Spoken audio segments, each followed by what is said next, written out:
Hey guys, Kellen and Tim here at the ZTE booth at CES, taking a look at the Grand S LTE. This is their new 1080p phone that was just announced. It's going to China, so it's probably never coming to the US unless it goes to Cricket or something. That's our running joke. But it's got a lot of good specs. It's got a 1080p display, 5-inch. It's got a Qualcomm processor, though they won't necessarily say if it's a Snapdragon S4 Pro or which it is, but we're probably assuming it's an S4 Pro. It's running Jelly Bean. It's got a 13 megapixel rear camera, 2 megapixel front camera, 2 gig of RAM. It's pretty crazy slim. There's some pogo pins there, so maybe they'll actually release accessories for it.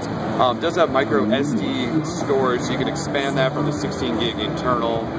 We do a little tour. There's a headphone jack, lock switch up top, volume rocker on this other side, bottom just noise canceling mic and micro USB. So it's got all the stuff you would expect in a really high-end phone. So let's just take a look at the UI though. So I don't know if you guys saw that, but they've definitely skinned the heck out of Android. First of all, on the lock screen, you can flip between widgets up top. This is running Android 4.1, by the way, not 4.2. And then to unlock it, you can press on the thing and it'll do this sort of like lasery circle and then it unlocks. But you can also swipe down and then you can get shortcuts and you can tap on those and it'll unlock into those as well. But in the UI, so you can see it's got the green coloring, almost like gingerbread. But again, it's Jelly Bean. You can flip between home screens.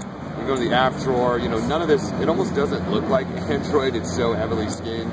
It's definitely got a widgets, shortcuts. I don't know how to get back to apps. There you go. It's definitely odd. We'll go ahead and look at settings. So this still looks like Android is just colored differently. You see Android 4.1.2. The phone has LTE, but there's this one thing that Tim and I found that we can't explain and we can't figure out how to get rid of, and it's this little shortcut right here. It's a back button. So like when you're in an app, you can actually, it's an on-screen back button. You can actually tap that, it'll take you out. Even though there is a hardware dedicated soft key for back, home, and menu, but if you actually do a little drag, you can get home, recent apps, and a menu button as well. And this thing goes everywhere with you. So you see it's in the app drawer and you can move it wherever you want. It's an interesting thing. We can't figure out if you can turn it off or not. But anyways, again, going to China, ZTE Grand S LTE. Doesn't seem like a bad phone, but again, we'll probably never see it in the States. So anyway, we're Droid Life at CES. Peace.